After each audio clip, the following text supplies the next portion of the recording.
This channel does not promote any violent, harmful, or illegal activities. All content provided by this channel is meant for an educational purpose only. এই যারা এই কথাগুলো বলছেন তাদের মস্তিষ্কটা ভয়ঙ্কর গবেষণার বিষয়। এটা কেন্দ্রীয় সরকারের মানব সম্পদ দপ্তরের কোনো বিশেষজ্ঞকে দিয়ে এদের মস্তিষ্কের তদন্ত হওয়া প্রয়োজন এবং এখন থেকে এফিডেভিট করে ওরা দিয়ে দিন, ওনাদের মস্তিষ্কটা যেন সংরক্ষিত হয়ে থাকে যাতে গবেষণায় কাজে লাগে। না হলে এই ধরনের মন্তব্য কেউ করতে পারে না। আমরা তো বলবো যে 26,000-এর যন্ত্রণা বুঝে মমতা বন্দ্যোপাধ্যায় যেভাবে পাশে দাঁড়িয়েছেন, ওদের প্লট ফেল করে গেছে বলে এবার নতুন প্লট তৈরি করে রাষ্ট্রশক্তির একাংশকে ব্যবহার করে সীমান্ত লুজ করে দিয়ে দুষ্কৃতি ঢুকিয়ে এখানে ইস্যু তৈরি করার চেষ্টা হয়েছে। আমরা এটা তদন্ত চেয়েছি, এই অভিযোগ সত্যি কিনা। তাদের যন্ত্রণা আছে এবং সুপ্রিম কোর্ট তাদের রায় ন্যায় বিচার তারা পাননি, ফলে আইনি ব্যবস্থা যেমন হবে তেমনি সুপ্রিম কোর্টটা দিল্লিতে, তাই তাদের দৃষ্টি আকর্ষণ করার জন্য যদি কেউ কোনো বিক্ষোভ শান্তিপূর্ণভাবে দেখিয়ে থাকেন তাতে আপত্তির কী আছে।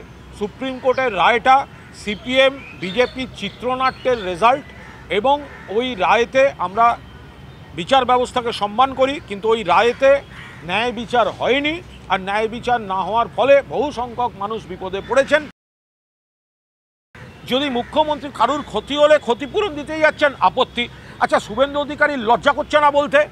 আরজি করে প্রথম কথা, মুখ্যমন্ত্রী যে এটা ক্ষতিপূরণ বলেছেন সেটা তো ন্যাশনাল গাইডলাইন মেনে। 2, মৃত্যুর পরেই মুখ্যমন্ত্রীর কাছে যে দাবিপত্র দেওয়া হয়েছিল ওই ডাক্তার জুনিয়র ডাক্তারদের তরফ থেকে, তার মধ্যেই তো লেখা ছিল বাবা মাকে ক্ষতিপূরণ দিতে হবে। তাহলে মুখ্যমন্ত্রীর কাছে চিঠি দিয়ে ক্ষতিপূরণ চাওয়া হচ্ছে, আর মুখ্যমন্ত্রী গভর্নমেন্টের ক্রাইটেরিয়া মেনে সেই বিষয়টায় আলোকপাত করলে তখন বলা হচ্ছে আপনি দাম দিয়ে কিনতে চাইছেন। এটা কোন দেশি রাজনীতি? ওই একই রাজনীতি, তুই আমার আর্ধেক ব্যথাহীন, তুই আমার বুকের ভেতর গাঁথা গোপন সেফটি পিন। এইটা হচ্ছে সিপিএম, কংগ্রেস আর বিজেপি। এনআইএটা হচ্ছে বিজেপির একটা শাখা সংগঠন। বহু জায়গায় এনআইএকে দিয়ে এরা করে কি, তৃণমূল কর্মীদের অকারণে মামলায় জড়িয়ে ভোটের আগে এলাকা থেকে দূর করিয়ে দেয় যাতে ভোটটা করতে না পারে। ফলে একাধিক সেন্ট্রাল এজেন্সি যেগুলো বিজেপি শাখা সংগঠনে পরিণত হয়েছে তার মধ্যে একটা হচ্ছে এনআইএ। ফলে ওরা এনআইএ চাইতে যাবে নিজেদের চক্রান্তকে আড়াল করতে। কেন সেন্ট্রাল এজেন্সি চাইছে? দুটো কারণ। একটা হচ্ছে বিরোধীদের হ্যারাস করো, আর যে বৃহত্তর প্লটের অভিযোগ আসছে সেটাই ধামাচাপা দিতে হবে। কি করে বাংলাদেশ থেকে গুন্ডারা এদিকে এলো? বিএসএফ কি করছিল?